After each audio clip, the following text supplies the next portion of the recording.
دعا قبول ہو گئی۔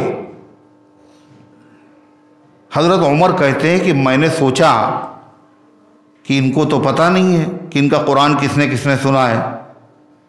ہم نے بھی سنا ہے، اللہ کے رسول صلی اللہ علیہ وسلم اور صدیق اکبر نے سنا ہے، اور ان کو یہ بھی نہیں پتہ حضور نے کیا کہا۔ جو ویسا قرآن اگر پڑھنا چاہے جیسا کہ نازل ہوا تھا تو عبداللہ ابن مسعود کی طرح، ان کو یہ بھی نہیں معلوم ہے، ان کو یہ بھی نہیں پتہ حضور صلی اللہ علیہ وسلم نے فرمایا یہ اگر دعا مانگ رہے ہیں تو ان کی دعا قبول ہے۔ تو یہ خوشخبری ہے، یہ سب سے پہلے ہم ہی ان کو سنائیں گے جا کر کے۔ لوگ کہتے ہیں نا یہ ہم خوشخبری ان کو سنائیں گے، ان کو بڑی خوشی ہوگی۔ تو حضرت عمر کہتے ہیں میں اس ارادے سے پہنچا عبداللہ ابن مسعود کے پاس کہ میں خوشخبری سنا دوں، تو میں نے دیکھا وہاں ابو بکر صدیق پہلے سے موجود۔ کاہے کے لیے؟ خوشخبری سنانے کے لیے۔ حضرت عمر کہتے ہیں کہ جس نیک کام میں آگے بڑھنے کا میں نے ارادہ کیا ہے تو میں نے دیکھا کہ ابو بکر پہلے سے وہ کام کر چکے ہیں۔ آپ نے ابو موسیٰ اشعری رضی اللہ عنہ کو قرآن پڑھتے ہوئے سنا۔ عائشہ صدیقہ رضی اللہ عنہا حجرہ شریفہ میں دیر سے آئیں۔ عائشہ تمہیں تاخیر ہو گئی؟ کہا مسجد میں ایک صاحب قرآن پڑھ رہے تھے حضور، بہت اچھا لگ رہا تھا۔ عائشہ صدیقہ کا جو حجرہ ہے اور مسجد قریبی میں تو ہے، تو آپ تشریف لائے حجرہ مبارکہ سے، آپ نے بھی سنا، آپ کو بھی بڑا مزہ آیا۔ تو یہ کون صحابی تھے؟ یہ حضرت ابو موسیٰ اشعری تھے۔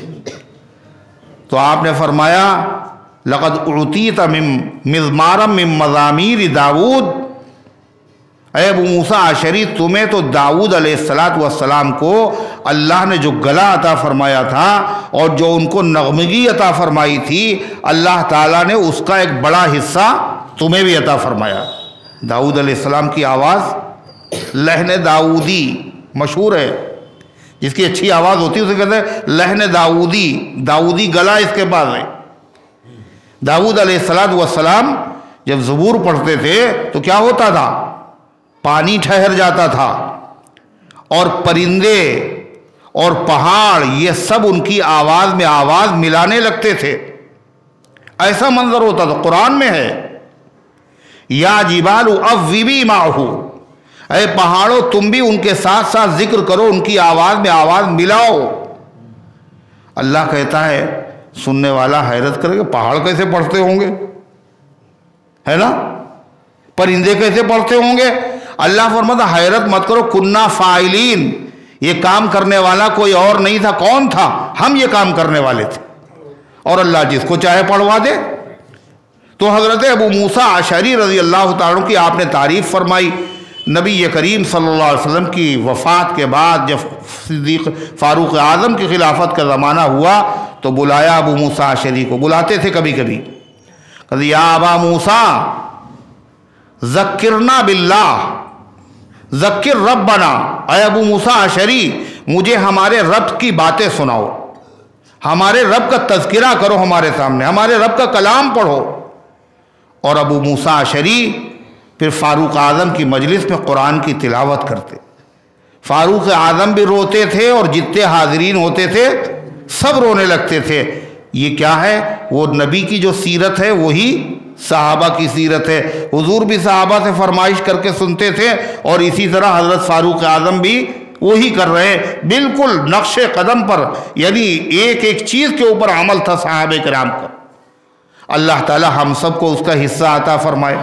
کبھی کبھی جہاں بچے قرآن پڑھ رہے ہو وہاں جانا چاہیے، جہاں قرآن کی آواز آئے اس کو دھیان لگا کر سننا چاہیے، اور مالک کا حکم یہ ہے یہ میرا کلام ہے، جس کو اللہ سنتے ہوئے دیکھے گا یہ قدر کر رہا ہے میرے کلام کی۔ اللہ فرماتا ہم اس کو رحمتوں سے نواز دیں گے۔ وَإِذَا قُرِئَ الْقُرْآنُ فَاسْتَمِعُوا لَهُ وَأَنصِتُوا، جب قرآن پڑھا جائے تو غور سے سنو اور چپ رہو۔ لعلکم ترحمون، امید یہ ہے کہ تمہارے اوپر رحمت برسے گی۔ کاہے کی وجہ سے؟ قرآن پڑھنے کی وجہ سے نہیں، صرف قرآن پاک کے سننے کی وجہ سے، غور سے جب پڑھا جائے پھر کوئی اور کام نہیں ہوگا، پھر سر جھکا کے سونا یہ نہیں ہوگا، پوری توجہ کے ساتھ سنا جائے۔ اللہ تعالی ہم سب کو قرآن پڑھنے کی، سننے کی، سمجھنے کی، اس کے تقاضوں پر عمل کرنے کی توفیق عطا فرمائے۔ تو قرآن کریم کی اس سورت کا نام ہے القاریہ۔ قاریہ کے معنی ہیں زوردار آواز۔ قاریہ قیامت کے ناموں میں سے ایک نام ہے۔ قیامت کے بہت سے نام کیا کیا ہیں؟ ایک نام تو مشہور ہے، کیا؟ قیامت۔ اور سورہ فاتحہ میں قیامت کا ذکر ہے، کہاں پہ ہے؟ کہاں پہ ہے؟ کون سی آیت میں ہے؟ مالک یوم الدین، وہ بدلے کے دن کا مالک ہے۔ یہ بدلے کا دن کون سا ہے؟ قیامت۔ سورہ فاتحہ میں یاد دلایا جا رہا ہے۔ قیامت کا نام قیامت، الساعہ، ساعہ کے معنی لمحہ، گھڑی، قیامت۔ یسألونک عن الساعۃ ایان مرساہا، وہ آپ سے پوچھتے ہیں کہ قیامت کب قائم ہوگی، کب قائم ہوگی؟ الساعہ قرآن میں۔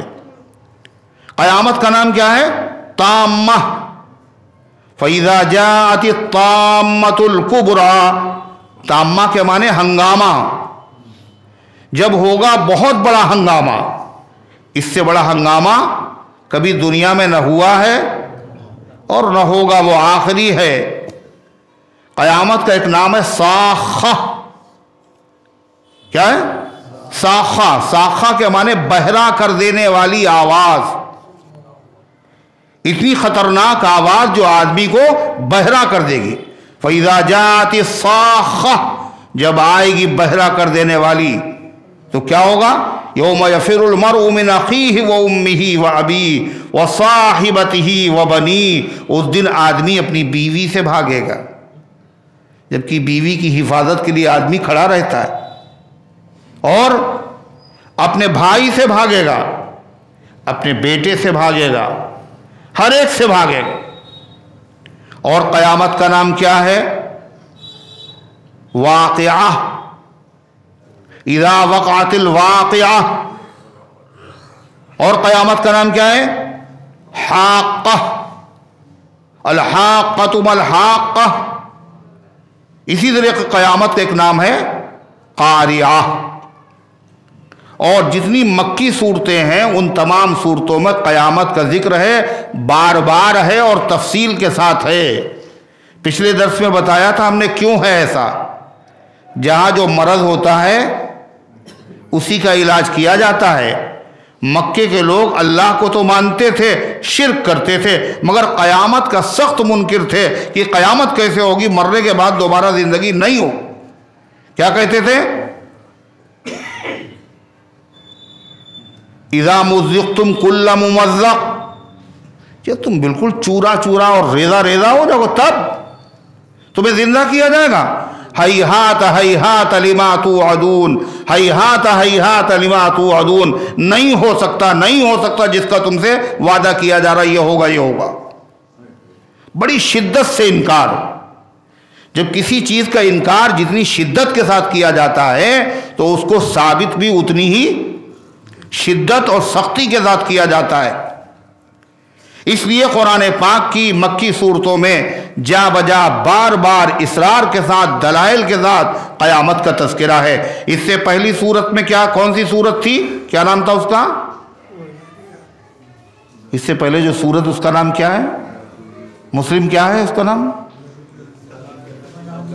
اتنی دیر میں بولے۔ والعادیات، اس میں کیا آیا تھا؟ آخر میں کیا آیا؟ افلا يعلم اذا بعثر ما في القبور وحصل ما في الصدور، کہ آدمی نہیں جانتا جب قبریں زیر و زبر کر دی جائیں گی اور جب دل کی نیتیں اور دل کے راز باہر کر دیے جائیں گے۔ اس سے پہلے کون سی صورت تھی؟ سورہ زلزال، اس میں کیا کہا گیا؟ اذا زلزلت الارض زلزالہا، جب زمین میں زلزلہ آئے گا، زمین اپنے اندر کے خزینے باہر پھینکے گی، جس دن زمین بات کرے گی، خبریں بیان کرے گی، اور آخر میں کیا کہا؟ فَمَن يَعْمَلْ مِثْقَالَ ذَرَّةٍ خَيْرًا يَرَهُ وَمَن يَعْمَلْ مِثْقَالَ ذَرَّةٍ شَرًّا يَرَهُ، جس نے ذرے کے برابر برائی کی ہوگی اس کا بدلہ ملے گا، اور جس نے ذرے کے برابر نیکی کی اس کا بدلہ ملے گا۔ اب سوال یہ پیدا ہوتا ہے کہ یہ ہوگا کس دن؟ ذرے ذرے کا بدلہ کب ملے گا؟ قرآن کی اس صورت میں اس کا جواب ہے، کب ملے گا؟ القاریہ، جب بڑا حادثہ ہوگا، جب زوردار آواز ہوگی۔ قاریہ کہتے ہیں زور سے کسی کو کسی چیز سے ٹکرا کے پھر جو آواز نکلے اس کا نام قاریہ۔ ایک چیز کو دوسری چیز سے جب ٹکرایا تو آواز آتی، مگر یہ آواز ایسی ہے، ایسی آواز کبھی نہیں آئی۔ کیوں؟ ایسی چیزیں آپس میں ٹکرائی ہی نہیں۔ کیا ٹکرائے گا؟ فَحُمِلَتِ الْأَرْضُ وَالْجِبَالُ فَدُكَّتَا دَكَّةً وَاحِدَةً، اللہ فرماتا ہے پہاڑ اور زمین دونوں اٹھائے جائیں گے اور دونوں آپس میں ٹکرا دیے جائیں گے اور ریزہ ریزہ ہو جائے گی۔ کتنی بھیانک آواز ہوگی! یہ آواز کیسی ہے؟ کہا یہ حضرت اسرافیل علیہ السلام کے سور کی آواز۔ القاریہ، وہ کھڑکھڑا کے رکھ دے گی لوگوں کو، یعنی لوگ گھبراہٹ میں مبتلا ہو جائیں گے۔ سور پھونکا اور آسمان درہم برہم، ستارے گر رہے ہیں، سورج بے نور ہو رہا ہے، زمین پھٹ رہی ہے، دریا آپس میں ملے جا رہے ہیں، وحشی جانور، جنگلی جانور جو انسانوں کو دیکھ کر بدکتے تھے وہ انسانی آبادی میں انسانوں کے ساتھ جمع ہو جائے گا۔ عجب منظر ہوگا۔ اللہ فرماتا ہے بڑا ہولناک منظر ہوگا۔ پھر کیا کہا؟ القاریۃ ملقاریہ، کھڑکھڑانے والی چیز۔ کیا ہے کھڑکھڑانے والی چیز؟ تم سمجھے نہیں، تم نے یوں ہی سمجھا ہوگا ایسے کوئی گھبراہٹ والی کوئی معمولی حادثہ ہوگا، نہیں۔ وما ادراک ما القاریہ، اور اس کی اہمیت اور ہولناکی بتائی۔ آپ کو پتا بھی ہے کہ قاریہ کیا ہے؟ اور کس سے خدا کہہ رہا ہے؟ سب سے بڑے عالم جناب محمد الرسول اللہ صلی اللہ علیہ وسلم سے کہہ رہا ہے، جنہوں نے آسمان بھی دیکھا ہے اور زمین بھی دیکھی، جنت بھی دیکھی ہے، جہنم بھی دیکھی، عرش بری پہ بھی پہنچے ہیں۔ آپ سے بڑا کوئی عالم خدا کی مخلوق میں نہیں ہے۔ اللہ وما ادراک، اور آپ کو پتا بھی ہے کہ کیا ہے قاریہ۔ یعنی اے پیغمبر، علم چاہے جتنا ہو کسی کے پاس، اس منظر کی ہولناکی کا کوئی آدمی اندازہ کر ہی نہیں، حقیقت نہیں سمجھ سکتا۔ اس سے اندازہ لگائیے کتنا ہولناک منظر ہو۔ اللہ فرماتا اس کی ایک علامت سنو۔ کیا ہے علامت؟ ارشاد فرما اللہ تعالیٰ نے، یوم یکون الناس کالفراش المبثوث، جس دن انسان منتشر متفرق پتنگوں کی طرح ہوں گے۔ فراش وہ پتنگے جو برسات کے زمانے میں بلب پر لائٹ کے پاس آتے ہیں تو کتنے آتے ہیں؟ وہ دو چار ہوتے ہیں، بڑی تعداد میں، خدا جانے کہاں پیدا ہوتے ہیں، کہاں سے آتے ہیں، کہاں چلے جاتے ہیں۔ فراش، فراشہ کہتے ہیں ایک پتنگے کو، بہت سے پتنگے۔ کیوں کہا گیا فراش المبثوث؟ اس بات کو بتانے کے لیے وہ پتنگے تھوڑے بہت ہوتے ہیں۔ قیامت کے روز انسان تھوڑے نہیں ہوں گے بلکہ بہت، کتنے ہوں گے؟ اولین اور آخرین سب اکٹھا ہو۔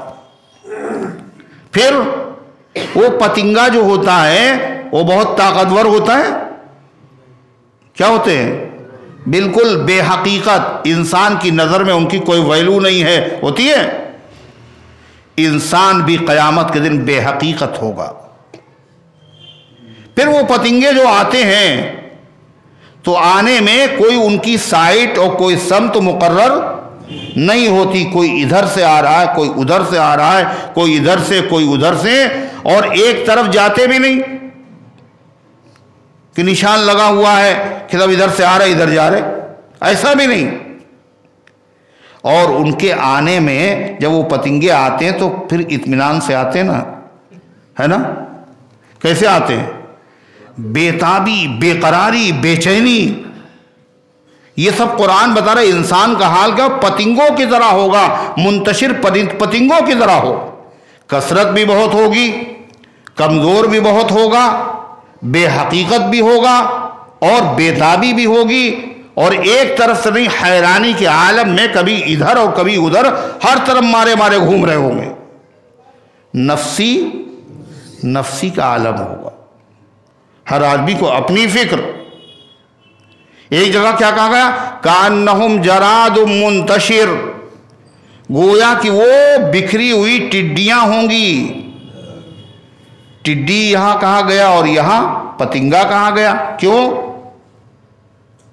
کہ ٹڈیاں آتی ایک طرف سے اور جاتی ہیں ایک طرف، پتنگے آتے ہیں ہر طرف سے اور جاتے ہیں مختلف طرف۔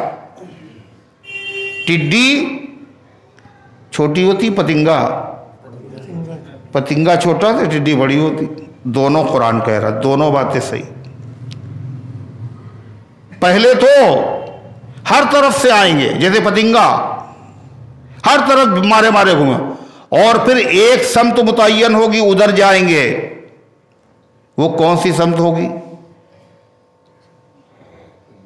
یوم یتبعون الداعی لا عوج لہ، اللہ کے داعی اور منادی اور پکارنے والے کے پیچھے چلیں گے، اور ایسے چلیں گے جس میں کجی نہیں ہو، کوئی آڑا ترچھا نہیں ہوگا۔ اللہ کا داعی تو روز پکارتا ہے، 24 گھنٹے میں کئی مرتبہ کیا کہتا ہے؟ حی علی الصلاۃ، اللہ کے دربار۔ کتنے آڑے ترچھے ہیں بتائیے؟ زیادہ تر تو آڑے ترچھے ہیں، بہت کمی تو سیدھے ہیں جو سیدھے چلے آ رہے ہیں۔ اللہ فرماتا ہے یہ دنیا میں آڑے ترچھے تھے، یہ اس دن کوئی آڑا ترچھا نہیں ہوگا، سب اس آواز کی طرف، جدھر سے آواز آ رہی سب ایک ہی طرف چلے آئیں گے، جیسے ٹڈیوں کا دل۔ اور ٹڈی کا ذکر کر کے یہ بھی بتایا کہ ٹڈیاں جب آتی ہیں اتنی زیادہ ہوتی ہیں، نیچے اوپر اتنی زیادہ ہیں کہ مطلب جو ہے اتنی کثرت سے اوپر نیچے تھلے اوپر نظر آتی، اتنی مجمع اتنا ہوگا، بھیڑ اتنی ہو، ایک دوسرے کے اوپر گرے جا رہے ہو۔ یومئذ یموج بعضهم فی بعض، قرآن کہتا ہے جب دیوار ٹوٹے گی، کس کی؟ سکندر ذوالقرنین کی بنائی ہوئی، اور یاجوج ماجوج وہاں سے نکلیں گے، تو کیسے نکلیں گے؟ یموج بعضهم فی بعض، جیسے لہریں نہیں ہوتی ہیں، ایک لہر دوسری لہر کے اوپر چڑھی جا رہی ہے، اس طریقے سے ایک دوسرے میں لہروں موج مار رہے ہوں گے، ایک دوسرے میں داخل ہوئے جا رہے ہوں گے، اتنی بھیڑ، اتنا مجمع۔ اللہ فرماتا ہے جب قیامت کا ذکر ہوتا تھا تو مکے کے مشرکین سنتے تھے، تو سننے کے بعد ان کے ذہن میں سوالات، وہ تو مانتے تو تھے نہیں، سوالات پیدا ہوتے کہ اچھا قیامت ہوگی، یہ بار بار قیامت قیامت قیامت، آج تک آئی نہیں، اچھا آئے گی تو اتنے بڑے بڑے پہاڑ، کہتے زمین جو ہے وہ ہل جائے گی، آسمان ٹوٹ جائے گا، ان پہاڑوں کا کیا ہوگا؟ یہ پہاڑ نہیں سلامت رہیں گے، تو زمین کو روکے ہوئے ہیں۔ اور واقعہ یہ ہے زمین تو اللہ نے پانی پہ بچھائی ہے، اور پانی میں لہریں ہوتی ہیں، اور کشتی پہ جب آدمی بیٹھتا ہے تو کشتی کیا کرتی؟ ادھر ادھر ہچکولے کھاتی۔ زمین پہ چلنا مشکل تھا، اللہ نے پہاڑوں کی میخیں ٹھوک دی تو زمین قائم ہے۔ اللہ جب ان میخوں کو تھوڑا سا ہلاتا ہے تو دنیا میں زلزلہ پیدا ہوتا ہے۔ یہ پہاڑ، ان کا کیا ہوگا؟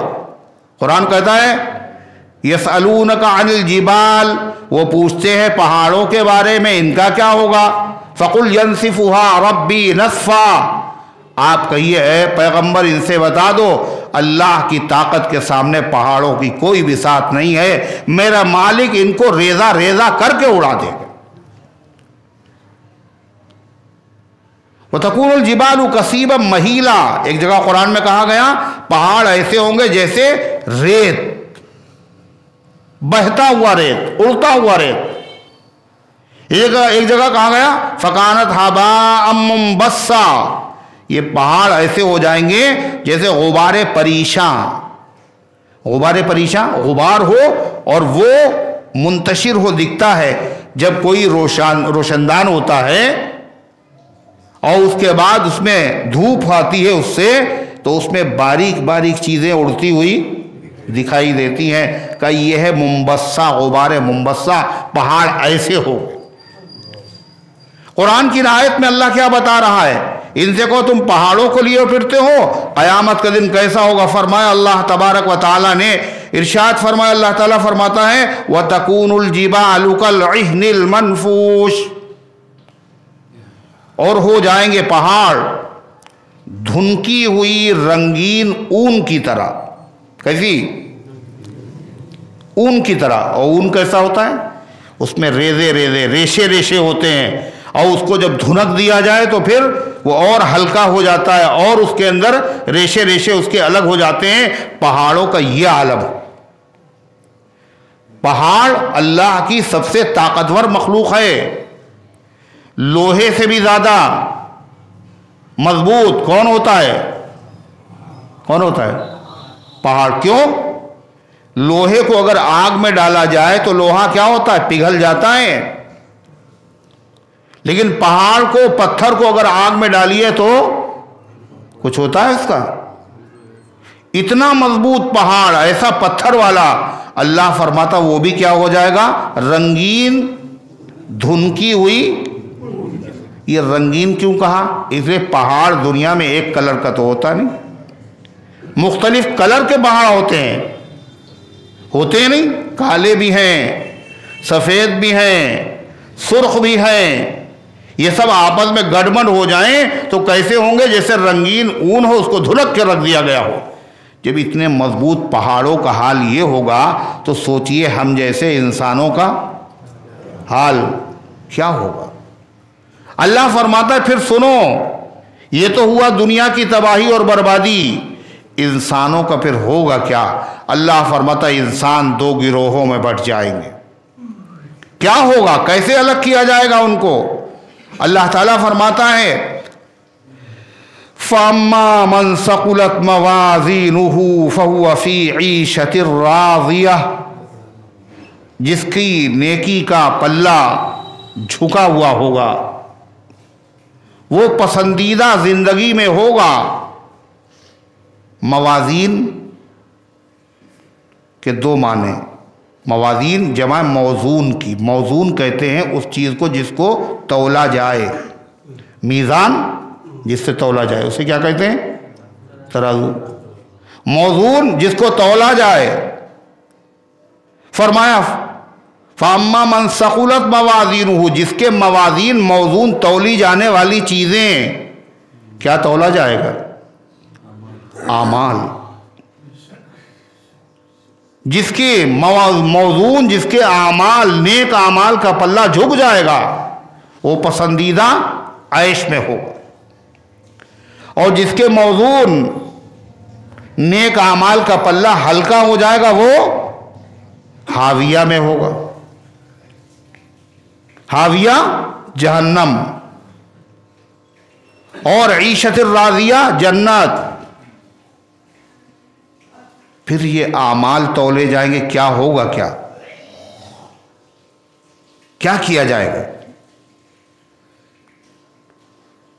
قرآن کہتا والوزن یومئذ الحق، قیامت کے دن تولنا تو برحق تولا تو جائے گا۔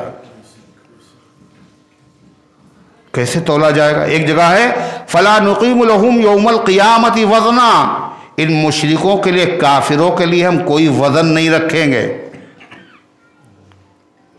موٹا تازہ آدمی آئے گا اور فرمایا وہ مچھر سے بھی زیادہ ہلکا ہو۔ پھر مطلب کیا ہے اس کا؟ کہاں وزن اعمال؟ ایک حدیث میں کیا آتا ہے کہ جس آدمی نے کہا ہوگا لا الہ الا اللہ، اس کا پلہ بھاری ہو جائے گا۔ حضرت نوح علیہ السلام نے اپنے بیٹوں کو نصیحت کی. کس نے؟ کب نصیحت کی؟ مرنے کے وقت. کیا نصیحت کی؟ کہا لا الہ الا اللہ خوب پڑھتے رہنا. کیوں؟ کہا اس لیے کہ قیامت کے دن نامہ اعمال میں سب سے زیادہ وزنی، ساتوں آسمان اور ساتوں زمین سے زیادہ وزنی کیا ہے؟ لا الہ الا اللہ. تو لا الہ الا اللہ تو ہر مسلمان نے نہیں پڑھا ہے، سب نے پڑھا ہے. تو اس کا مطلب تو یہ ہوا پھر سب کا پلہ بھاری ہوگا. جب سب کا پلہ بھاری ہوگا تو سب جنت میں. پھر جنہوں نے شرابیں پی ہیں، جوا کھیلا ہے، نماز بھی نہیں پڑھی، انہوں نے حقوق مارے ہیں، لا الہ الا اللہ انہوں نے بھی پڑھا ہے.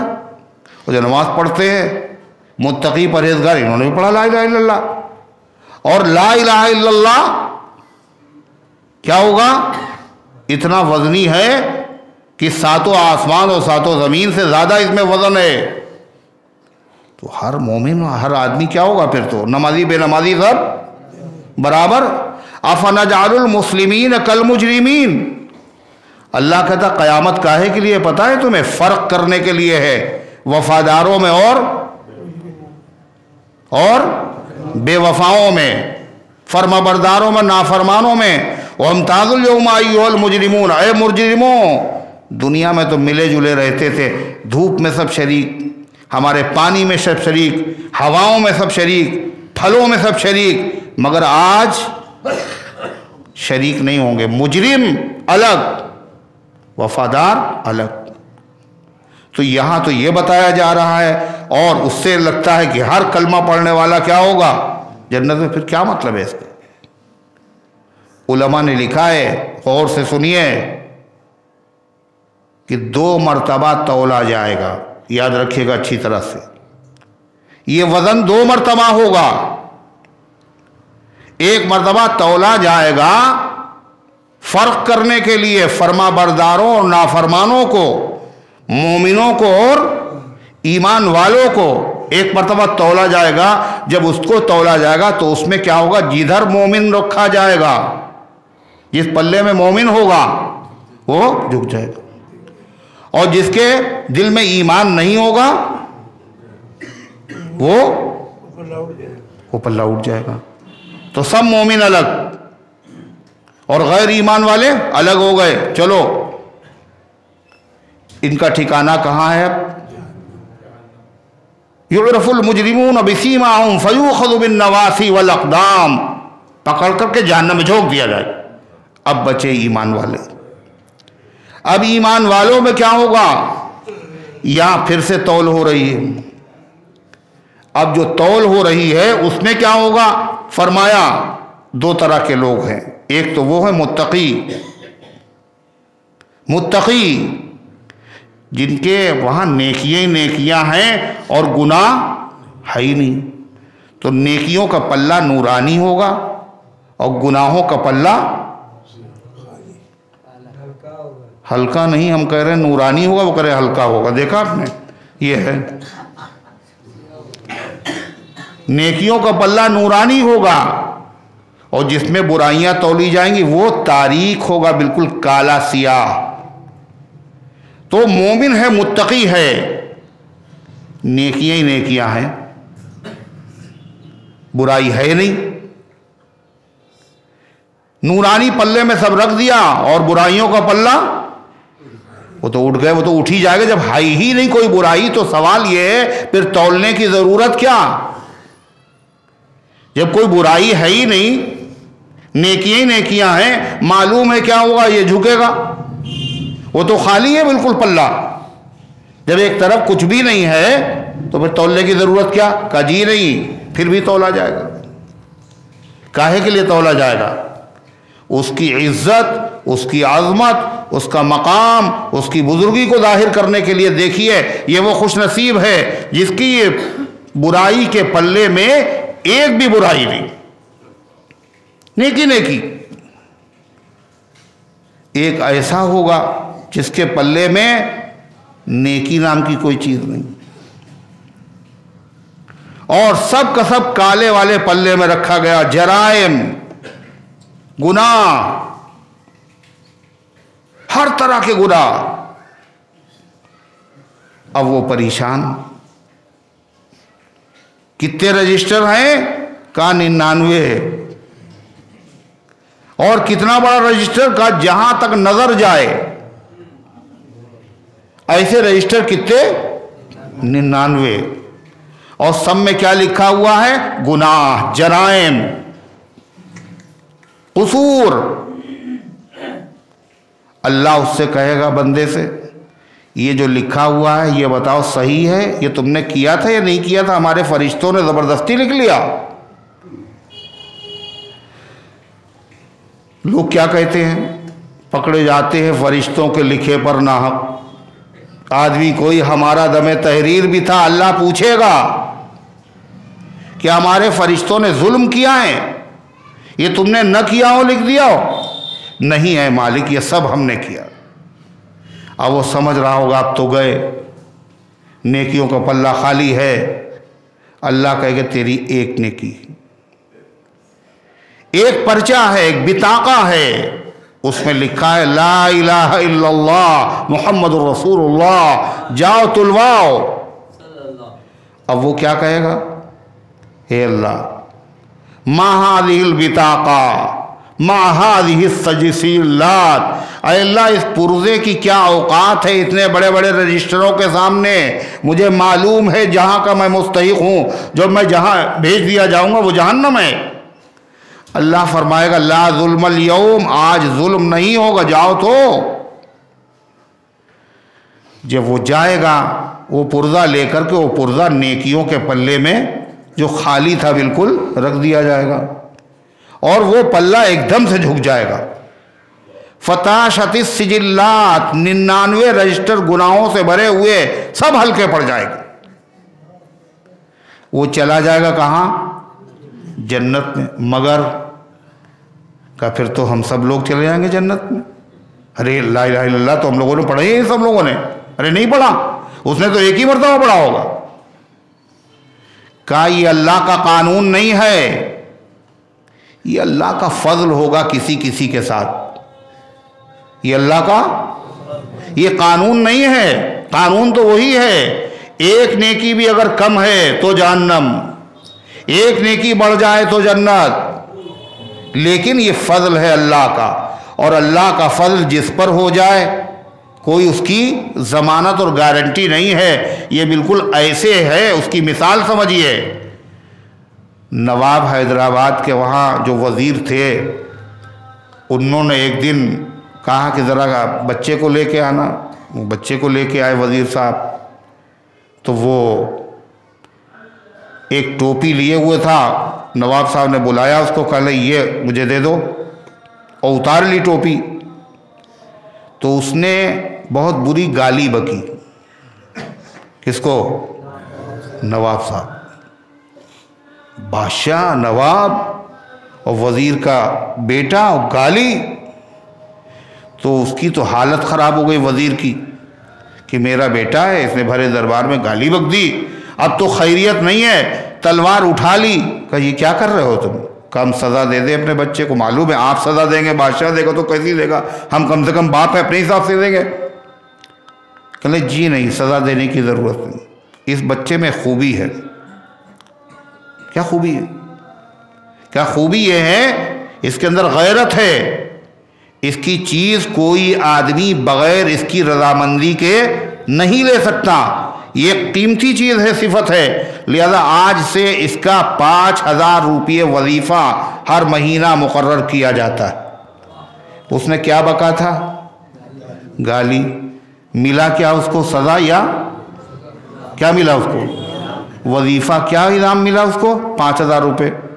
اب جتنے وزیر ہیں وہ سوچے یہ تو بہت اچھا وظیفہ ہے، گالی بکو اور وظیفہ پاؤ۔ تو اگر کوئی ہوش والا اگر گالی بکے گا تو اس کو بھی وظیفہ ملے گا۔ میاں یہ ہو گیا اس کے ساتھ، نظر کرم تھی تو اللہ کا معاملہ یہ کسی کے ساتھ ایسا ہو جائے تو ہو جائے، ورنہ اس بہانے پہ کوئی نہ رہے کہ صاحب لا الہ الا اللہ پڑھیں گے اور ہمارا پلہ جھک جائے گا، ایسا نہیں۔ تین طرح کے لوگ ہو جائیں گے میدان محشر میں۔ ایک تو وہ ہوں گے جو متقی ہوں گے، جن کے نیکیوں کو پلہ جھکے گا، برائیوں کے پلے میں کچھ ہے ہی نہیں۔ دوسرا کون ہوگا؟ کافر۔ یہ کیا ہے؟ اس کی نیکیوں کے پلے میں برائیاں تو ہیں، نیکی کے پلے میں نیکیاں بھی ہیں۔ اچھا، نیکیاں کیا ہیں؟ کالج بنوا دیا تھا، اس میں بچے پڑھتے تھے۔ نیکیاں کیا ہیں؟ میڈیکل کالج میں لوگ علاج کراتے تھے۔ نیکیاں کیا ہے؟ غریبوں کی مدد کرتا تھا، اس نے سلوک کیا کرتا تھا۔ یہ نیکیاں ہیں۔ نیکیاں تو ہیں مگر ایمان کے بغیر اللہ کے وہاں کوئی نیکی معتبر نہیں ہے۔ نیکیاں ہونے کے بعد بھی وہ پلہ کیا ہوگا؟ بولو، اٹھ جائے گا۔ لا نقیم لہم یوم القیامت وزنا، ایسی نیکیوں کا ہم قیامت کے دن کوئی وزن قائم نہیں کریں گے، پہاڑوں کے برابر نیکیاں ہوں گی۔ اسی کو کہا گیا کہ موٹا تازہ آدمی ہوگا اور مچھر کے پر کے برابر بھی اس کا وزن نہیں ہو، اسی کو کہا گیا۔ پھر دوسرا کون؟ مومن تو ہے وہ مگر فاسق ہے۔ مومن ہے مگر فاسق۔ فاسق کسے کہتے ہیں؟ کسی آدمی کو کہیے آپ فاسق ہیں، دیکھیے کیا ہوتا ہے۔ پھر فاسق کہتے کسے؟ کہلے کافر ہمیں کہتے ہیں، شکایت ہے لوگوں کو ہمیں کافر کہا جاتا ہے،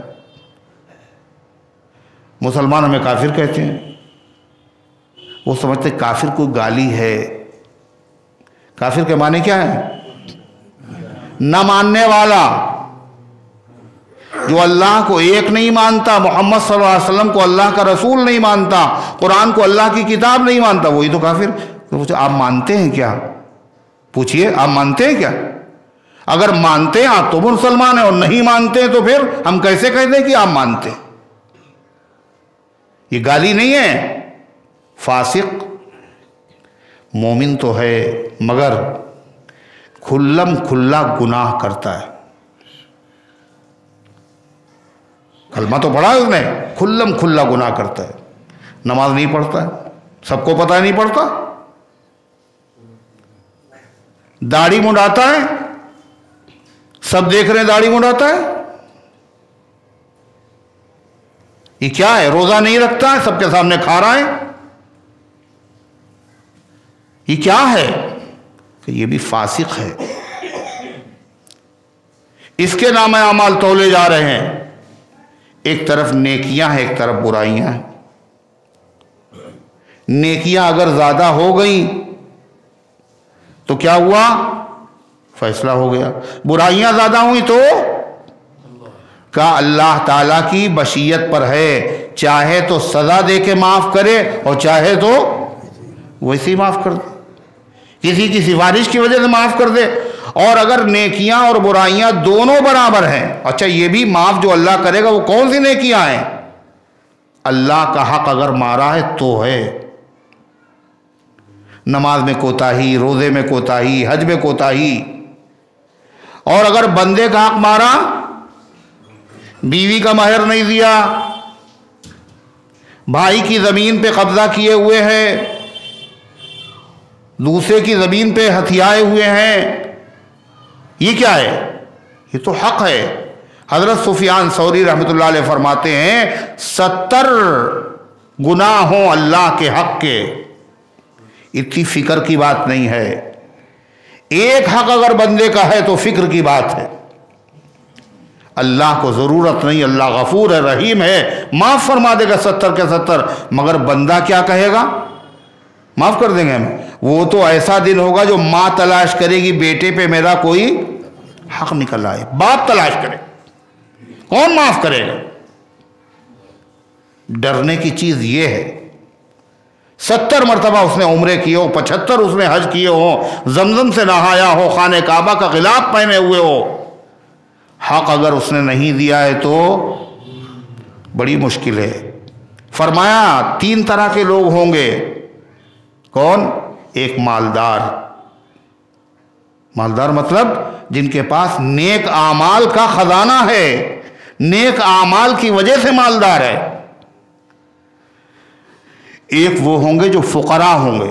فقراء کا مطلب نیکی ہے ہی نہیں، ان کے پاس برائیاں ہی برائیاں.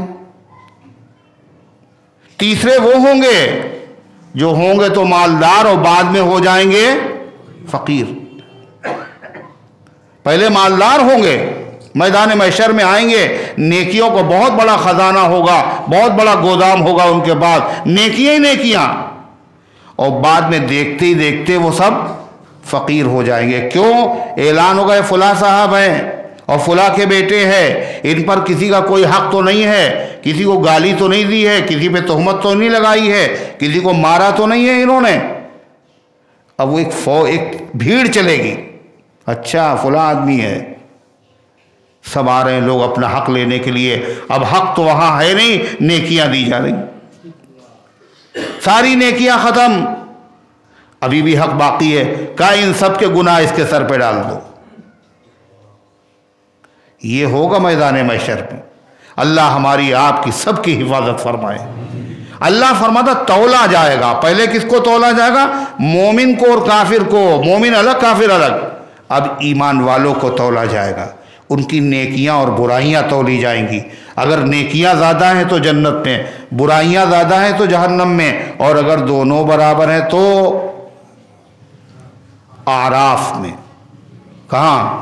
یہ بیٹھے ہوئے ہیں اعراف.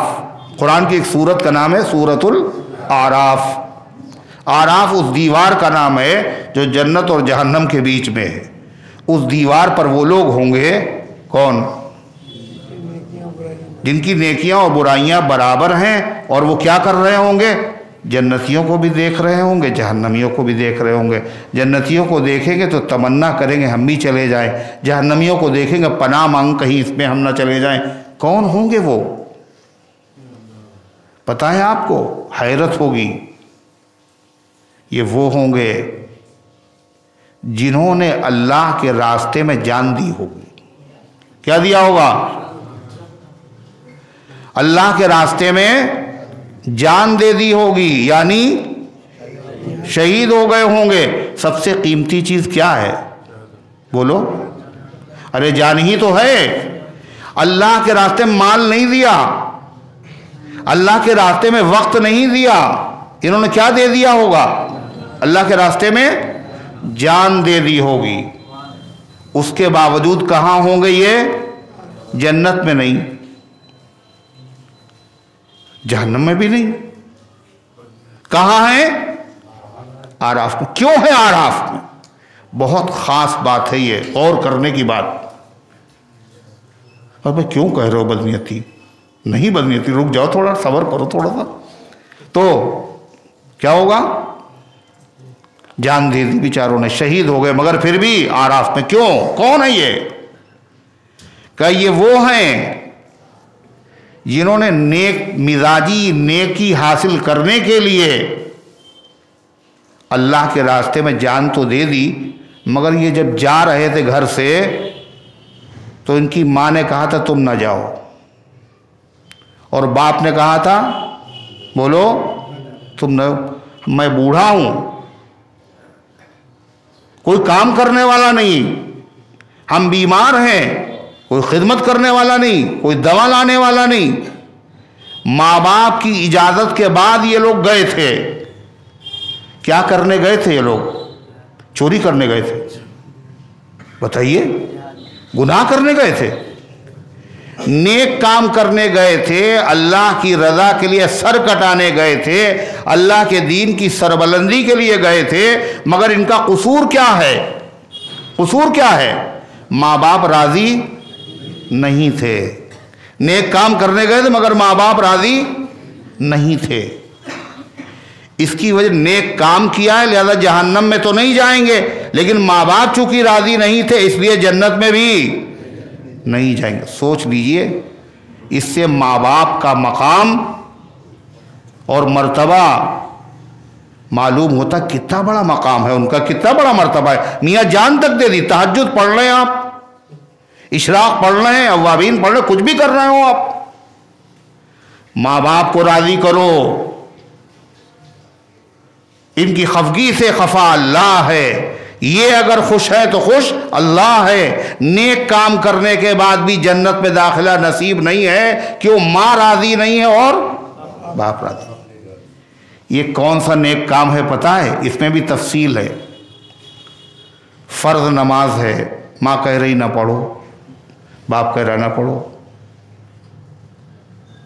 تو ماں باپ کی اگر نہیں مانیں گے تو جنت ہے، اور مانیں گے تو مجرم ہیں.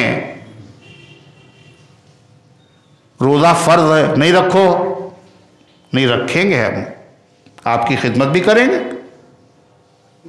زکوٰۃ نہ دو، دیں گے.